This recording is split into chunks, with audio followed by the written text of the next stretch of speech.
I had a 200 cookie event coming up just 3 days after making these, so I wanted to go ahead and test some new flavors. I started with these chocolate chip cookies, which I actually baked on TikTok Live, so if you haven't already turned on my TikTok Live notifications, I love baking with you guys, so turn those on and come watch me bake one day. I'll also be doing some subscriber-only TikTok Live, so if you want exclusive content, come join the Suki Now fam, hit that subscribe button. It's so interesting watching this back because my recipe has changed so much since then. Like, I used to cut all my butter into cubes while it was cold. Now I brown one stick and I leave one stick cold. And all my cookie girlies out there, y'all were definitely onto something with the brown butter. I love it. It makes such a difference. But in this recipe, I kept it all cold, and I also added 1 cup of brown sugar, half a cup of white sugar. I added 2 eggs, 1 tablespoon of vanilla extract, and 4 whole cups of flour. I used to use so much flour. OMG. Like, my texture was so different, but we've moved on since then. So I always mix my wet ingredients first, and then I move on to the dry ingredients in a separate bowl. So along with that flour, I'm going to add in 1 tablespoon of cornstarch, 2 teaspoons of baking powder, half a teaspoon of baking soda, and half a teaspoon of salt. Even with the salt, I added it so different, you guys. Like, I actually used to measure out my salt. Now I literally just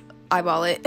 So to finish the dough, I'm going to mix the wet and dry ingredients together a little bit at a time. This used to be how I would test my dough to make sure it was properly mixed. I would put it in a ball and drop it. If it didn't separate, then I thought it was the right consistency, but now I don't like my cookies that thick, you guys. So I use a lot less flour and I brown the butter, and it makes a difference. Now we're going to be adding in chocolate chips and chocolate chunks, and then I mix it with my hands. Once it looks like that, y'all, it was time for me to get out that scale because I did have to make 200 cookies, so I wanted to see how many cookies my dough made, so I had to have them all the same size. And I'm doing my favorite part. I don't know, I love this part because it makes the cookies look so cute. It gives them a texture, which you guys will see at the end. But basically here I'm just shaping my cookies for the aesthetics. That's how they look when they're done, and then we're going to add some chocolate chunks on top, and this also is for the aesthetics, but it makes it taste so good. So once they look like this, they're ready to go in the oven. I actually had prepared 2 doughs, so once it came out, I added some sea salt on all of my chocolate chips.